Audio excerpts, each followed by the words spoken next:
Hello everyone, current affairs की class में आपका स्वागत है। आज हो गई है 15 सितंबर और आज के क्वेश्चंस बहुत ज़्यादा इंपॉर्टेंट है और इसमें साथ में सारा बेसिक आपका कवर किया गया है। तो आज की क्लास आपकी बहुत ज़्यादा इंपॉर्टेंट होने वाली है। ये आपकी बहुत जल्दी क्लास हो जाएगी, इससे आपका बहुत ज़्यादा समय बचेगा और साथ में हम लोग 14 सितंबर वाली क्लास का फटाफट से रिविज़न करेंगे। तो हम लोग अपना पहले क्वेश्चन से स्टार्ट करते हैं। पहला क्वेश्चन है, राष्ट्रीय हिंदी दिवस के अवसर पर तीसरा अखिल भारतीय राजभाषा सम्मेलन कहाँ प्रारंभ हुआ है? तो तीसरा अखिल भारतीय राजभाषा सम्मेलन जो है महाराष्ट्र के पुणे में प्रारंभ हुआ है। हिंदी दिवस जो है हम लोग राष्ट्रीय हिंदी दिवस भी मनाते हैं और विश्व हिंदी दिवस भी मनाते हैं। राष्ट्रीय हिंदी दिवस 14 सितंबर को मनाते हैं हम लोग और विश्व हिंदी दिवस 10 जनवरी को मनाते हैं। राष्ट्रीय हिंदी दिवस की शुरुआत जो है वो 1949 को हुई थी। इस दिन जो है हिंदी को जो है संविधान सभा ने अपनाया था, वो भी राजभाषा के रूप में। पहली बार हम लोगों ने मनाया था जबकि राष्ट्रीय हिंदी दिवस तो वो 1953 में मनाया था और अभी जो है 14 सितंबर को थर्ड अखिल भारतीय जो है राजभाषा सम्मेलन महाराष्ट्र में किया गया है। अब हम लोग विश्व हिंदी दिवस की बात कर लेते हैं। इसको 10 जनवरी को मनाया जाता है। इसकी शुरुआत जो है 10 जनवरी 1975 से की गई थी। इस दिन जो है नागपुर में पहला विश्व हिंदी दिवस मनाया गया था। नेक्स्ट है 12वां विश्व हिंदी सम्मेलन कहाँ हुआ है, जो कि भी रिसेंटली हुआ है, ये फिजी में हुआ है। नेक्स्ट है राजभाषा किस भाग में है, तो ये 70वें भाग में है। आर्टिकल कौन कौन से हैं, तो 343 से 351, 343 से 351 तक है। इसमें कुछ इंपॉर्टेंट आर्टिकल हैं जो सारे एग्जाम में पूछे जाते हैं और ये बहुत ज़्यादा इंपॉर्टेंट है, एक बार अच्छे से देख लेना। जैसे आर्टिकल 343 343 है जिसमें संघीय राजभाषा के बारे में दिया गया है। आर्टिकल 344 में राजभाषा संबंधित आयोग के बारे में दिया गया है। आर्टिकल 350A में प्राथमिक शिक्षा जो है मातृभाषा में दी जाएगी, ये दिया गया है।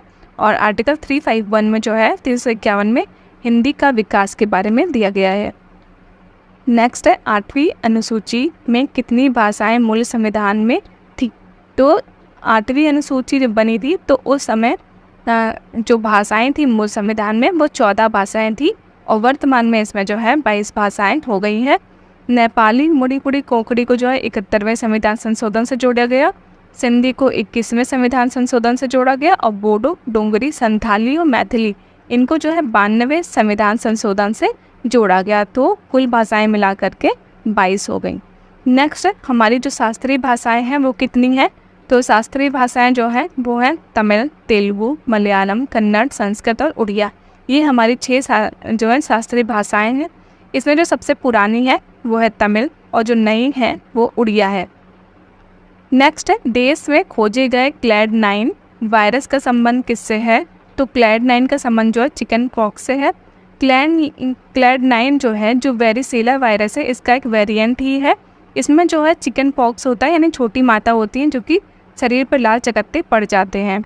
स्मॉल पॉक्स जो है उसको हम लोग बड़ी माता कहते हैं, नाम से स्मॉल है लेकिन हम लोग बड़ी माता कहते हैं, जिसे हम लोग चेचक भी कहते हैं। ये जो है वेरियोला वायरस से होता है। अब हम लोग विषाणु से होने वाले रोग के बारे में देख लेते हैं। विषाणु यानी वायरस और जीवाणु यानी बैक्टीरिया। तो हम लोग पहले विषाणु के बारे में देखते हैं कि इससे कौन कौन से रोग होते हैं। इसकी एक ट्रिक है, एडे, पोइचे, छोक, खटरा, हिमफरे। एडे, पोइचे, छोक, खटरा, हिमफरे। ए से एड्स, डे से डेंगू, ओ से पोलियो, ई से इन्फ्लुएंजा, चे से चेचक, छो से छोटी माता, ग से गलसुआ, ख से खसरा, ट्रा से ट्रैकोमा, ही से हेपेटाइटिस, मा से मेनिंजाइटिस, हा से हर्पीज और आर से रेबीज। आप इसको 3 से 4 बार पढ़ेंगे लगातार, हेडरे, पोइचे, छो, खटरा, हिमफरे, तो आपको आराम से याद हो जाएगा और सीधे नाम, ये नहीं ट्रिक बनानी नहीं पड़ेगी, आपको सीधा नाम भी याद आ जाएगा। एड्स जो है वो HIV रेट्रोवायरस से होता है, जिसको हम लोग इसमें अलीसा टेस्ट करते हैं। ये 1 दिसंबर को मनाया जाता है। भारत जो है किन किन रोगों से मुक्त हो चुका है? तो स्मॉल पॉक्स से हो चुका है और पोलियो से भी रिसेंटली 2014 में हुआ है। तीसरा क्वेश्चन है, वर्ष 2023 में ऑपरेशन पोलो की 75वीं वर्षगांठ मनाई गई है। इस ऑपरेशन का संबंध किससे है? तो इसका संबंध जो है हैदराबाद में ऑपरेशन पोलो चलाया गया था उससे है। इन्होंने अभी 75वीं वर्षगांठ बनाई है। क्या हुआ था जब 1947 में आज़ाद हुआ था तो जो 3 प्रांत थे ये अलग अलग अपना ये स्वतंत्र थे। तो इनको विलय करने के लिए जो है जम्मू कश्मीर में तो जो महाराज जो हरि सिंह थे इन्होंने तो साइन कर दिया था विलय पत्र पे आराम से। जूनागढ़ में जनमत संग्रह कराया गया था और हैदराबाद के लिए जो है यहाँ पे सैन्य अभियान ऑपरेशन पोलो चलाया गया था। और यहाँ पे जो निज़ाम थे वो निज़ाम मीर उस्मानी थे, जिन्होंने ये जब चलाया गया था 13 सितंबर को 1948 को, इन्होंने 17 सितंबर को ही युद्ध विराम कर दिया था, ये भाग गए थे वहाँ से। और 18 सितंबर का जो है उस पर भारत का कंट्रोल हो गया था। ये महत्वपूर्ण ऑपरेशन है जो कि वेरी इंपॉर्टेंट है सभी एग्ज़ाम्स के लिए। तो जो ऑपरेशन करुणा चला था वो म्यांमार में चला है। ऑपरेशन कावेरी सूडान में जो भारतीयों को बाहर निकालने के लिए चलाया गया और इसमें जो जहाज़ यूज़ किया गया वो आईएनएस सुमेधा था। ऑपरेशन देवी शक्ति अफगानिस्तान में भारतीयों के लिए चलाया गया।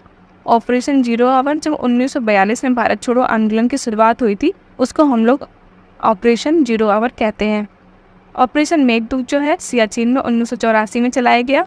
ऑपरेशन गंगा यूक्रेन से जो है भारतीयों को बाहर निकालने के लिए चलाया गया। और ऑपरेशन दोस्त तो जो है वो तुर्की सीरिया में जो भूकंप था उससे राहत के लिए चलाया गया था। चौथा क्वेश्चन है, चर्चा में रही वेस्ट कोस्ट रिफाइनरी परियोजना का संबंध किससे है? तो इसका संबंध जो है भारत और सऊदी अरब से है। वेस्ट कोस्ट रिफाइनरी जो है कहाँ है? रत्नागिरी रिफाइनरी महाराष्ट्र में इसकी शुरुआत हुई है वेस्ट कोस्ट रिफाइनरी की। और यह जो है भारत की पहली और सबसे बड़ी ग्रीनफील्ड रिफाइनरी बन चुकी है। और इसमें जो देश सहयोग करेंगे इस रिफाइनरी में वो इंडिया के साथ सऊदी अरब है और यूएई है। सऊदी अरब की जो कंपनी है सऊदी अरामाको कंपनी ये इसकी हेल्प कर रही है और यूएई की एडनॉक कंपनी इसकी हेल्प कर रही है। और भारत की 3 कंपनियां हैं इसकी सहायता कर रही हैं, IOC Indian oil corporation, BPCL Bharat petroleum और एचपीसीएल हिंदुस्तान पेट्रोलियम, ये इसमें इसकी हेल्प कर रही हैं। नेक्स्ट है IMEEES, ये जो है क्या है? तो ये जो है east middle east Europe economic corridor है। इसमें जो है भारत, यूएई, सऊदी अरब, इजराइल, जॉर्डन, ग्रीस, यूरोप और यूएसए इसमें शामिल है। नेक्स्ट है अल नेफूद मरुस्थल और अरब अल खाली कहाँ है? ये मरुस्थल दोनों तो ये सऊदी अरब में है। फारस की खाड़ी को ओमान सागर से जोड़ने वाली संधि को क्या कहते हैं? हार्मोज जल संधि कहते हैं। जिब्राल्टर जल संधि किसको जोड़ती है? तो अटलांटिक महासागर और भूमध्य सागर को जोड़ती है। स्वेज नहर भूमध्य सागर और लाल सागर को जोड़ती है। बाब उल मंदीब जो है वो लाल सागर और अदन की खाड़ी को जोड़ती है। 5वां क्वेश्चन है, हाल ही में उपराष्ट्रपति जगदीप धनखड़ ने बांध सुरक्षा पर अंतर्राष्ट्रीय सम्मेलन का उद्घाटन कहाँ किया है? तो इसका जो है बांध सुरक्षा पर अंतर्राष्ट्रीय सम्मेलन का उद्घाटन जो है वो जयपुर में किया है। इसकी थीम है सुरक्षित बांध सुरक्षित भारत। इसमें जो है 2 पानी की रेल स्टार्ट की गई हैं, एक हिमसागर एक्सप्रेस और कामाख्या एक्सप्रेस, ये इसमें रेल स्टार्ट करी गई है। अब हम लोग उपराष्ट्रपति के बारे में जान लेते हैं। उपराष्ट्रपति भारत का एक उपराष्ट्रपति होगा, ये किस आर्टिकल में है? तो आर्टिकल 63 में है। आर्टिकल 64 में राज्यसभा का प्रतिनिधि सभापति होगा, कौन? उपराष्ट्रपति होगा। आर्टिकल 66 में दिया गया है निर्वाचन में इसके जो है संसद के सभी एमपी भाग लेंगे, चाहे वो निर्वाचित हो मनोनीत, ये दोनों इसमें भाग लेने वाले हैं। और आर्टिकल 69 में शपथ संबंधी प्रावधान दिए गए हैं। नेक्स्ट फर्स्ट संयुक्त राष्ट्र जल सम्मेलन, ये कहाँ हुआ है? तो न्यूयॉर्क अमेरिका में हुआ है। COP27 शर्मन शेख मिस्र में हुआ है। सिविल 20 जयपुर में हुआ है। उपराष्ट्रपति का निर्वाचन मंडल जो है किस आर्टिकल में है? तो आर्टिकल 66 में है। 6 नंबर क्वेश्चन है, वेरी इंपॉर्टेंट है, किस देश में भारतीय वायुसेना को पहला C295 MWV परिवहन विमान मिला है? तो किस देश में मिला है? तो ये स्पेन से मिला है भारत को, ये वहाँ लेने गया था भारत। एक जो यहाँ के एयरफोर्स चीफ हैं VR चौधरी, ये गए थे और वहाँ पे सेविले स्थान है, वहाँ पे इनको ये विमान सौंपा गया था। ये है विमान C295 MW। इसमें जो है कुल जो विमान आने वाले हैं वो 56 है। 16 तो स्पेन देगा ही और 40 में खुद बनाना पड़ेगा। कहाँ बनेगा? तो बड़ोदरा गुजरात में बनेगा। और इसमें जो बनाने वाला होगा वो एयरबस और टाटा होंगे। नेक्स्ट फीफा महिला विश्व कप 2023 होस्ट कौन है? ऑस्ट्रेलिया न्यूजीलैंड है। विनर स्पेन है। उपविजेता इसमें कौन है? इंग्लैंड है। प्रचंड ये एक हल्का लड़ाकू हेलीकॉप्टर है, इसे HAL ने बनाया है। डोर्नियर 228 विमान किसे दिया गया है? तो श्रीलंका को दिया गया है। INS कृपाण जो है उपहार में किसे दिया गया है? तो ये वियतनाम को दिया गया है। 7वां क्वेश्चन है, वित्तीय समावेशन पर चौथी G20 वैश्विक भागीदारी बैठक कहाँ प्रारंभ हुई है? यह मुंबई में प्रारंभ हुई है। इसकी जो फर्स्ट बैठक हुई थी वो कोलकाता में हुई थी। 8वां क्वेश्चन है, सारागढ़ी स्मारक की आधारशिला कहाँ रखी गई है? तो ये पंजाब के जो फिरोजपुर है वहाँ पर रखी गई है सारागढ़ी स्मारक की आधारशिला। और किसने रखी है? तो भगवंत मान जी ने इसकी शिला रखी है। इसकी सारागढ़ी युद्ध की जो शुरुआत हुई थी 12 सितंबर 1897 में हुई थी। वर्तमान में ये जो क्षेत्र है ये पाकिस्तान में है। इसमें जो है 21 सिपाही जो है इनसे 10,000 अफगानियों से इन्होंने लड़ाई करी थी, मुकाबला करा था इनका। बक्सर का युद्ध जो है कब हुआ था? वो 1764 में हुआ था। बिहार, बक्सर का है बिहार में हो। और हेक्टर मुनरो इसमें विजेता हुआ था, इसने इलाहाबाद की संधि करी थी।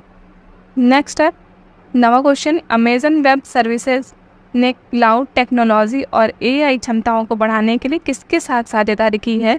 तो अमेजन वेब सर्विसेज ने जो है वो इसरो के साथ साझेदारी की है। किस लिए? तकनीक, जो क्लाउड तकनीक है उसको बढ़ाने के लिए, अंतरिक्ष में और नवाचार को बढ़ाने के लिए ये इसका उद्देश्य है। आदित्य L1 ये जो है PSLV C57 से लॉन्च किया गया है, ये सूर्य मिशन है। चंद्रयान 3 LVM-3 जो है LVM-3 M4 से लॉन्च किया गया, जिसे हम लोग बाहुबली रॉकेट भी कहते हैं। NVS-01 जो है GSLV F12 से लॉन्च किया गया। इसरो की स्थापना जो हुई थी 15 अगस्त 1969 में हुई थी। इसका हेडक्वार्टर बेंगलुरु में है। सतीश धवन अंतरिक्ष केंद्र से यहाँ पे जो है सारे जो यहाँ पे इनका क्षेत्र है वो, जहाँ से ये अपने सारे प्रशिक्षण करते हैं। और इसके जो हेड हैं वो सोमनाथ हैं। 10वां क्वेश्चन है, बिहार के किस नगर निगम ने आम लोगों के लिए कैश फॉर वेस्ट योजना प्रारंभ करी है? तो ये जो है बिहार के किस नगर निगम ने? तो पटना ने करी है। थीम है वेस्ट टू वेल्थ। इसमें जो है सूखा और गीला जो है कचरा जो है इसे लेने आएंगे पिंक MRF महिला श्रमिक इसमें लगेंगी। इसमें आपको देना होगा तो इसमें पैसे मिलेंगे। नेक्स्ट है G20 कला प्रदर्शनी पटना बिहार में। ग्रीन बॉन्ड जारी करने वाला पहला तो एक गाजियाबाद है, दूसरा इंदौर है। हर घर गंगा जल बिहार में प्रारंभ हुआ है। अनुसूची 12 जो है वो 74वें संविधान संशोधन 1992 से जोड़ी गई। इसमें 18 विषय जो है नगर निकाय से संबंधित हैं, जो कि भाग 9 में है। आर्टिकल 243P से 243Z तक हैं। 11वां है आखिरी आज का, इसमें चीन तालिबान के अफगानिस्तान में नया राजदूत नियुक्त करने वाला पहला देश बना है। चीन जो है तालिबान के अफगानिस्तान में नया राजदूत नियुक्त करने वाला पहला देश बना है। कल का रिवीजन कर लेते हैं। हाल ही में तूफान डेनियल ने किस देश में भयंकर तबाही मचाई है? तो ये लीबिया में मचाई है। सतत विकास लक्ष्यों पर प्रगति रिपोर्ट जेंडर स्नैपशॉट 2023 किसने जारी की है? तो संयुक्त राष्ट्र महिला ने जारी करी है। तीसरा क्वेश्चन है, सरकारी कंपनी ITI लिमिटेड ने किस नाम से ब्रांडेड लैपटॉप और माइक्रो PC लॉन्च किया है? तो ये स्मैश शो है, इससे लॉन्च किया है। नेक्स्ट है सिमोना हालेप जो हैं पर डोपिंग के आरोप में 4 साल का बैन लगा है। इनका संबंध किस खेल से? तो टेनिस से संबंधित है। 5वां क्वेश्चन है, ABR की रिपोर्ट के अनुसार सांसदों के खिलाफ आपराधिक मामलों में कौन सा राज्य शीर्ष पर है? तो ये केरल इसमें शीर्ष पर है। नेक्स्ट है उत्तर प्रदेश के किस शहर में पहली बार ट्रांसजेंडर प्राइड वॉक का आयोजन किया गया है? तो ये लखनऊ में किया गया है। नेक्स्ट है इंडोनेशिया बैडमिंटन मास्टर्स में पुरुष वर्ग का एकल खिताब किसने जीता है? तो किरण जॉर्ज ने जीता है। नेक्स्ट क्वेश्चन है, किस राज्य में महापाषाण काल की डोलेमन साइट पर प्राचीन टेराकोटा मूर्तियाँ मिली हैं? तो कर्नाटक का जो है दक्षिणी कन्नड़ है वहाँ पे मिली हैं। नेक्स्ट है दिवंगत हुए डॉली भेड़ के आविष्कारक कौन थे? तो इयान विल्मुट जो थे ये इसके आविष्कारक थे। डॉली जो भेड़ थी वो एक क्लोन थी। नेक्स्ट है राष्ट्रीय व्हीलचेयर रग्बी चैंपियनशिप 2023 की विजेता टीम कौन सी है? तो ये महाराष्ट्र बनी है। तो आज की क्लास हमारी यहीं पे समाप्त होती है। मिलते हैं अगली क्लास।